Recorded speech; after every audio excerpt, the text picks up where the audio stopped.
Bonjour à tous et bienvenue dans cette nouvelle vidéo qui sera aujourd'hui consacrée au film Valérian, ou Valérian et la cité des mille planètes, réalisé par Luc Besson. Luc Besson qui est, maintenant on peut le dire, devenu une espèce de figure, une sorte d'icône française, sans doute la figure historique la plus détestée après Marie-Antoinette je pense. Et c'est par ça que je voudrais commencer. Indépendamment de toutes les qualités du film, indépendamment de est-ce que c'est un bon ou un mauvais film, est-ce que Durandal a pleuré devant Valérian, c'est pas ça le sujet par lequel je voudrais commencer. Je voudrais commencer par...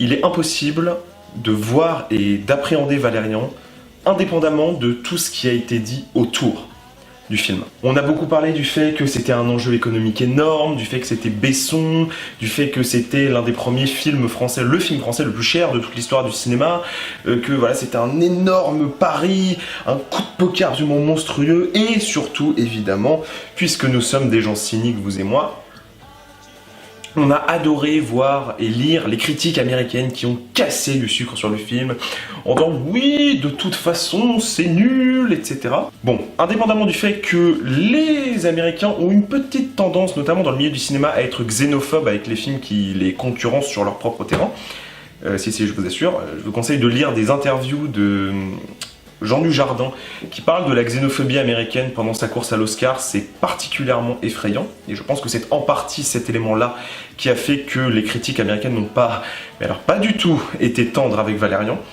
Mais le fait est que vaut le film. Voilà, ce que je vous propose, c'est d'essayer de regarder ce que vaut le film, indépendamment de ses enjeux économiques, du fait qu'il soit français, du fait qu'il soit réalisé par Luc Besson. Vraiment, que vaut Valérian et la cité des mille planètes, tout court. Et je précise, avant de commencer, que je n'ai pas vu le film en 3D malheureusement pour deux raisons. Déjà parce que je n'aime pas la 3D et que ça coûte déjà suffisamment cher d'aller au cinéma, donc je ne paye pas la 3D. Et la deuxième raison étant un peu plus médicale, à savoir que d'une part la 3D me donne mal à la tête et que d'autre part je la vois très mal en fait à cause de mes problèmes de vue. Donc de toute façon, voir un film en 3D personnellement ne me sert à rien. Je ne dis pas qu'il ne faut pas aller voir Valérian en 3D, je ne dis absolument pas ça, je dis juste que je ne l'ai pas vu en 3D. Valérian et la cité des mille planètes... Eh bien... je m'en bats les couilles en fait. C'est la définition de ce qu'on pourrait appeler un film OSEF. C'est vraiment ça, c'est-à-dire que...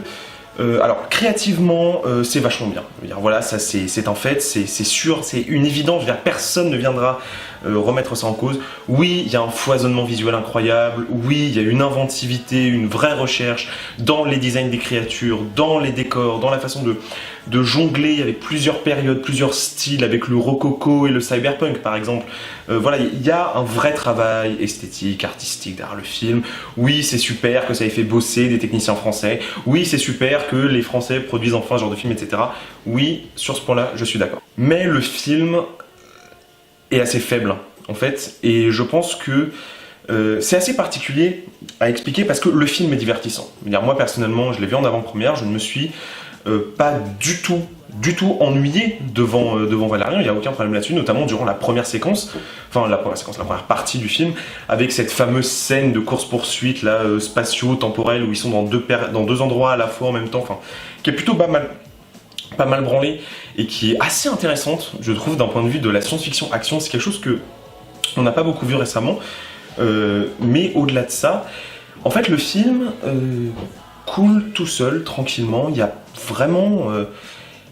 c'est un film qui n'a aucune profondeur, et surtout, alors je sais plus quel article de journal disait ça, mais j'étais assez d'accord, c'est un film qui n'a pas de dimension mythique, en fait, dans la mesure où il bâtit un univers, mais cet univers ressemble plus à une sorte de puzzle que les différentes scènes auraient assemblé, genre ouais, regarde, dans l'univers, il y a ça, et puis il y a ça, et puis il y a ça, et puis il y a ça, et puis il y a ça, mais on n'a jamais d'appréhension globale, en fait, de l'univers, de la mythologie, vraiment, on peut vraiment employer le terme Valérian, et c'est quelque chose qui est essentiel, la mythologie dans la science-fiction, parce que ce sont des récits héroïques. Je veux dire, Star Wars sans la mythologie, c'est pas Star Wars, tu vois, ça n'existe pas. Et justement, ce qu'a Star Wars et que n'a pas Valérian de ce point de vue-là, c'est que Valérian, c'est un univers qui est fouillis, parce qu'il est tellement vaste que du coup, il n'a pas de structure. Et à tel point que du coup, on a un peu l'impression d'une sorte de Capharnaüm. Et ça se ressent au niveau du scénario, notamment, avec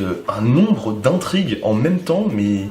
à un tel point que le film, à certains moments, devient difficile à suivre, surtout que la narration qui a été adoptée par Besson est un peu particulière à certains moments, puisqu'il choisit délibérément de ne pas nous donner certaines informations pour, je sais pas, créer du suspense. Enfin, en tout cas, il y a des choix de narration qui sont assez particuliers, notamment tout ce qui... Alors c'est pas très long, hein, c'est une sous-intrigue, encore une, qui tourne autour d'une méduse, à un moment donné, voilà, il y a une sous-intrigue autour d'une méduse dans le film, et je vous jure que pendant 10 minutes, je ne comprenais pas ce qui se passait, je ne comprenais pas pourquoi les personnages cherchaient d'un seul coup une méduse, et alors évidemment c'est expliqué dans le film, mais c'est pas amené en fait, on n'a pas cette sensation de comprendre globalement ce qui se passe, de se dire ok je vois très bien où tu vas, ok les personnages sont posés, je comprends les enjeux, il n'y a pas de problème, vas-y, fais-moi ton show quoi. Et c'est quelque chose qu'on ressent pas, comme si le film manque de liant, c'est-à-dire que c'est une sauce qui est trop liquide. Valérian, il n'y a aucun moment où le film a de cohérence globale en fait, ce sont des scènes qui se succèdent et qui sont liées par un lien logique, comme par exemple Valérian doit trouver Laureline ou Laureline doit trouver Valérian par exemple. En fait c'est ça qui va justifier la venue de plusieurs scènes qui vont permettre d'établir l'univers. Un très bon exemple c'est la scène avec Rihanna, qui est une très bonne scène, qui est sans doute d'ailleurs je trouve la meilleure du film, la seule vraiment intéressante en tant que telle, où tu te dis ah putain c'est une bonne scène ça. Mais il y a aussi la scène de traque spatio-temporelle, je suis mesquin sur ce coup-là. Bref, cette scène elle est vachement intéressante, mais cette scène, à quoi sert-elle? Voilà, et surtout, elle amène un élément qui est donc l'existence d'un personnage qui a la capacité de changer de forme, qui est donc le personnage de Rihanna, mais au-delà de ça, ça ne sert à rien en fait pour l'intrigue générale, c'est-à-dire que c'est là pour une sous-intrigue, et une fois que la sous-intrigue est résolue, et ben on passe à autre chose, et tout ça n'a eu aucun impact réel sur l'avancée du scénario. En fait je sais pas, j'ai l'impression qu'il a voulu tout adapter en même temps, et que du coup il savait pas trop quoi adapter, enfin c'est vraiment assez particulier comme film, on a l'impression que Valérian aurait dû être une série.